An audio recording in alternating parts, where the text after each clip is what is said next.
सुप्रभात मेरे प्रिय छात्र एवं छात्राओं। आज हम इकाई 1 का पाठ 2 लेकर के उपस्थित हुए हैं, पुष्पी पौधों में लैंगिक जनन। हमने पिछला पाठ जीव में जनन पढ़ा। उम्मीद करते हैं तो पूरा पाठ आपको क्लियर हुआ होगा। यदि आपको कोई भी समस्या है तो आप कमेंट सेक्शन में कमेंट करके अपनी समस्या का समाधान करा सकते हैं।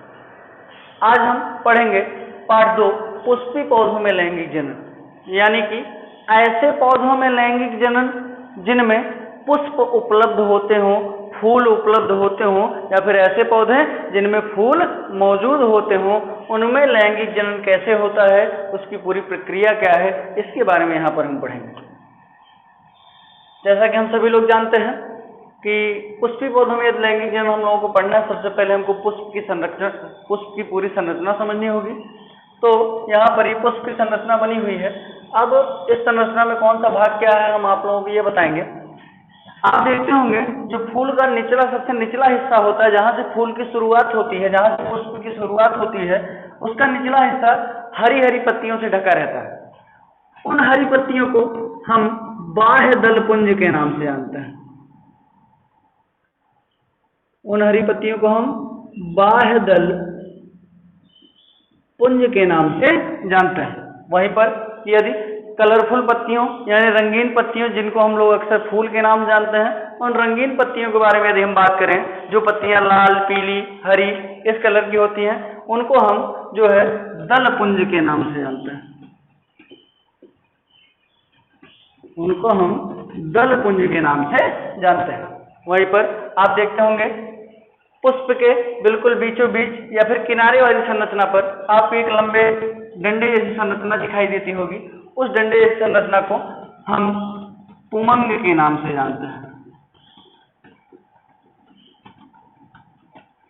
और उसके बीचों बीच का ये जो हिस्सा होता है, ये जो भाग होता है, इसको हम जायांग के नाम से जानते हैं।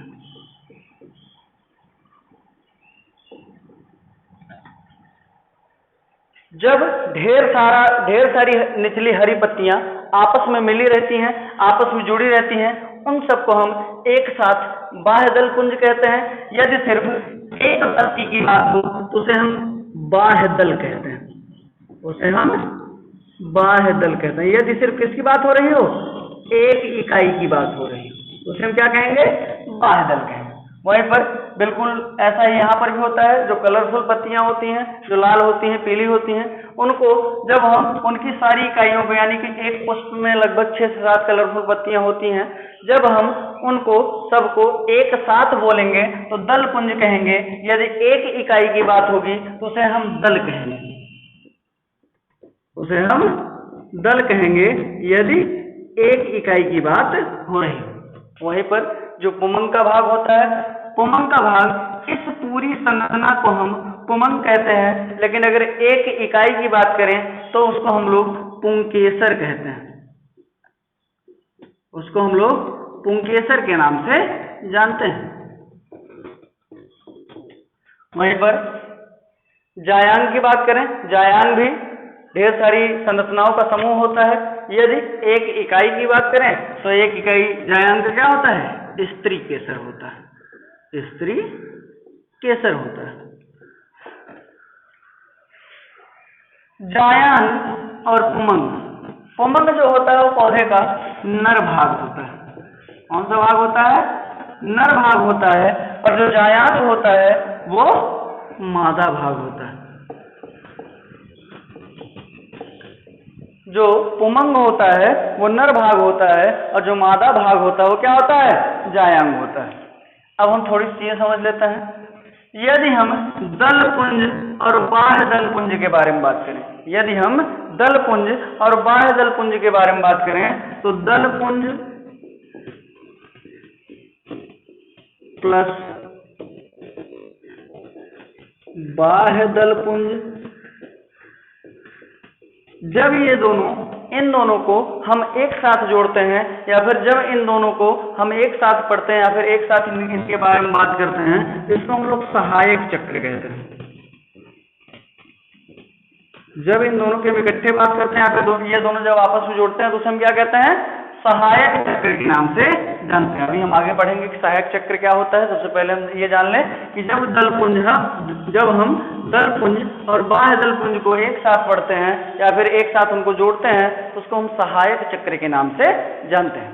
यदि किसी ने कोई प्रश्न कर लिया कि सहायक चक्र किसे कहते हैं, हम कहेंगे दलपुंज और बाह्य दलपुंज के संयोजन को हम सहायक चक्र के नाम से जानते हैं। वहीं पर यदि बात करें पुमंग और जायांग के बारे में, तो जब पुमंग और जायांग दोनों एक साथ आते हैं तो इसे हम आवश्यक चक्र कहते हैं। इसे हम आवश्यक चक्र कहते हैं। यानी कि यदि कोई आपसे प्रश्न कर ले कि आवश्यक चक्र क्या है, तो आप बताएंगे पुमंग और जायांग के मध्य होने वाली क्रियाएं आवश्यक चक्र के नाम से जानी जाती है। उम्मीद करते हैं कि इतना आपको क्लियर हुआ होगा। जैसा कि हमने आपको बताया कि पुमंग जो होता है वो नर भाग होता है और मादा जो होता है वो क्या होता है, मादा। जो जायांग होता है कौन सा भाग होता है, वो मादा भाग होता है। अब हम थोड़ा सा जायांग के बारे में डिटेल से पढ़ते हैं कि जायांग के और अन्य कितने भाग होते हैं, उसके बारे में यहाँ पर देखेंगे, थोड़ा सा देख लेते हैं।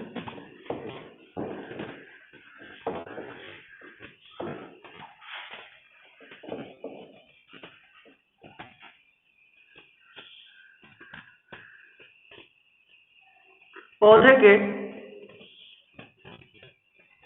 इस भाग को हमने आपको बताया था कि ये भाग जो होता है इसको हम लोग जायांग के नाम से जानते हैं। जायांग के कुल 3 भाग होते हैं।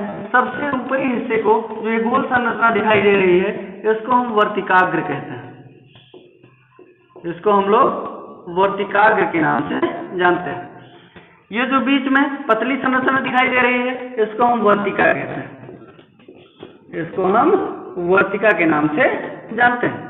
और ये जो सबसे निचली संरचना है इसे हम बीजांड के नाम से जानते हैं।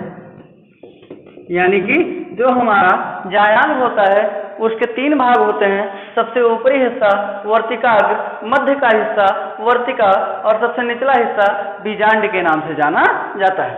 यही बीजांड जो होता है यहीं पर अंड का निर्माण होता है। किसका निर्माण होता है, अंड का निर्माण होता है। या फिर ये कहें अंड के साथ साथ अंड कोशिका का निर्माण होता है। अंड कोशिका का अर्थ है ऐसी कोशिका जो कि लैंगिक जनन में मदद करती है। यानी कि यही अंड कोशिका किसके साथ, जो हमारा नर भाग है, जो पुमंग है, पुमंग के पुंकेसर के साथ क्रिया करती है और नए पुष्प, नए फूल को जन्म दे देती है।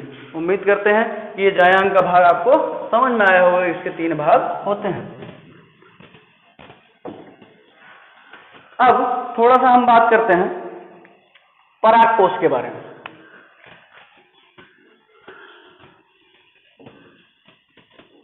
पुमंग के बारे में थोड़ी सी बात कर लेते हैं। हमने आपको बताया ये जो हिस्सा होता है पुमंग का हिस्सा होता है। ये जो ऊपरी हिस्सा होता है इस पूरी संरचना को हम पुमंग कहते हैं। यदि एक इकाई की बात करें तो पुंकेसर कहते हैं। यदि एक इकाई की बात करें तो पुंकेसर कहते हैं। ये पुंकेसर क्या है, अब इसके बारे में बात करते हैं। जब हम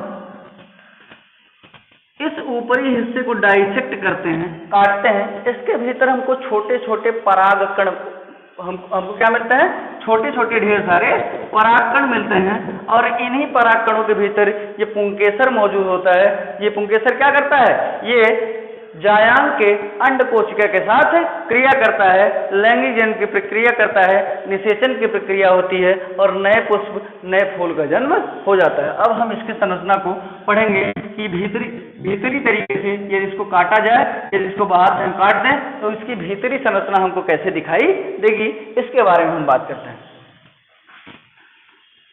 पुंकेसर का ये जो भाग है, यदि हम इसको काटते हैं, डाइसेक्ट करते हैं, तो हमको कुछ इस तरीके की आकृति प्राप्त होती है।